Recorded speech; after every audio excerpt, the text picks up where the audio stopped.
Hey guys, welcome back to my channel. Happy Vlogmas Day 20. Vlogmas Day 20.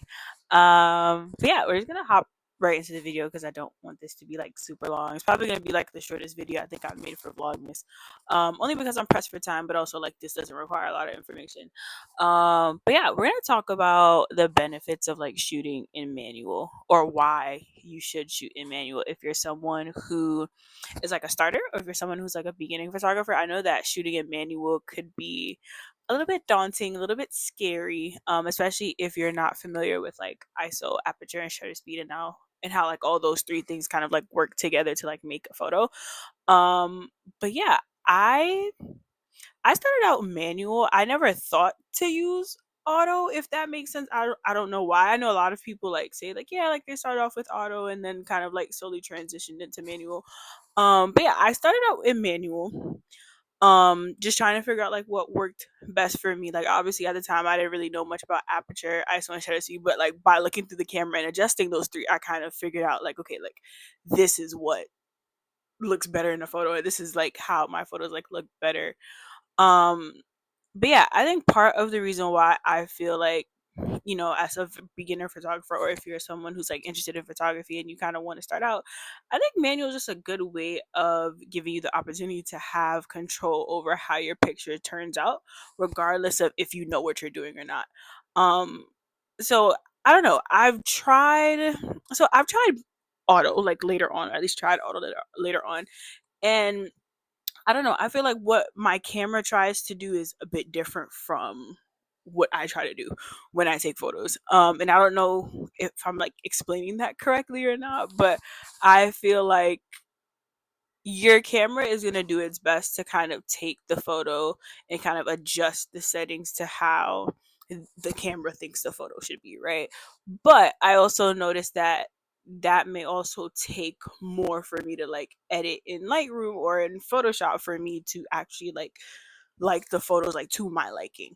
So a lot of times, like if you're someone who like you shoot in auto, you may find yourself like finding more time like editing and things like that, just to kind of like correct whatever it is that your um camera took a photo of. But yeah, I also think that it's just good practice to just like learn how to shoot in manual mode. Again, like ISO, aperture, and shutter, like you're going to have to learn those things in order to be um successful in photography anyways, so you might as well learn how to do it. And then also part of that in just knowing that, and I'm gonna be looking over because I kind of like wrote my notes down. Yeah, and a lot of times I know people kind of like struggle with like manual mode is because, like, again, like it's a lot.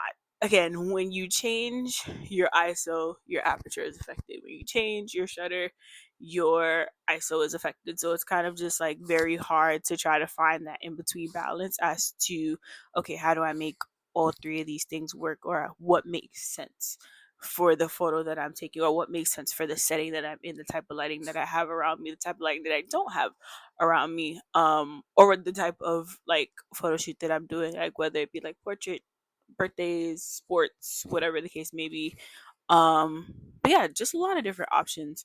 And yeah, I kind of just wanted to give my 2 cents as to why I felt like people should be shooting in manual mode and not letting it be like something that's like scary to do. I'm not like knocking like auto, but I do think eventually, like, if you're someone who is like starting out at photography, or you want to eventually like transition into that, then manual is definitely going to be something that you are going to have to learn like along the way. um yeah, like I said, this video wasn't going to be long. I just felt like sharing like my 2 cents.